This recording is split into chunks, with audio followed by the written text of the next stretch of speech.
افتخار احمد صاحب، اگر الٹیمیٹلی دینی ہے عمران خان نے گرفتاری، تو بار بار حفاظتی ضمانت کے لیے ان کی ٹیم پہنچ جاتی ہے، ابھی بھی ٹیم ان کی پہنچ گئی۔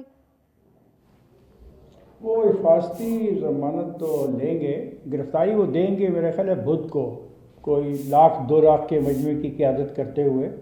اور وہ اور مشکل ہو جائے گا حکومت کے لیے کہ 1,00,000-2,00,000 کا مجموعہ ان کے پیچھے ہوگا جس کی وہ قیادت کر رہے ہوں گے، اور اس قیادت کرتے ہوئے وہ نعرہ ماریں گے کہ آئیے مجھے گرفتار کیجئے، تو ایک صورتحال تو وہ پیدا کر دیں گے نا۔ 1,00,000-2,00,000 آدمیوں میں سے کسی لیڈر کو گرفتار کرنا مسائل تو پیدا کرتا ہے انتظامیہ کے لیے۔ اب میرا خیال ہے وہ اسی کا انتظار کر رہے ہیں، اور شاید وہ بہت بڑا یہ مظاہرہ کر کے آپ کو دکھا دیں۔ آج 2-4 دن کی بات ہے، اور وہ گرفتاری عام آدمی کے طور پہ نہیں دینا چاہتے، وہ گرفتاری دینا چاہتے ہیں ایک انٹرنیشنل لیول کے لیڈر کے طور پہ۔ تو یہ جو دوسرے لیڈر ہوتے ہیں یہ اتنے لیول کے نہیں ہوتے، یہ بیچارے اپنے گھروں میں سے، اپنے ڈرائنگ روموں میں سے ان کو پولیس اٹھا کے لے جاتی ہے۔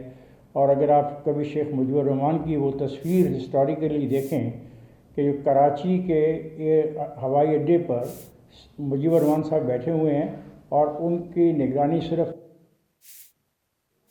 یہاں پہ ایسے لوگ ہیں جو اپنی گرفتاری کے لیے تیاری کرتے ہیں۔ نواب نصر اللہ خان جیسے لوگوں کو جب یہ کہا جاتا ہے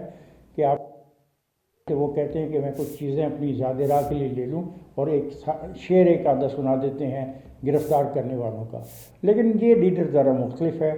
یہ ایک انتہائی اہم شخصیت کے طور پہ مرج کیا ہے پاکستان کی سیاست میں، تو گرفتاری بھی وہ اسی انداز میں دے گا 1,00,000-2,00,000 لوگوں کے مجمع میں۔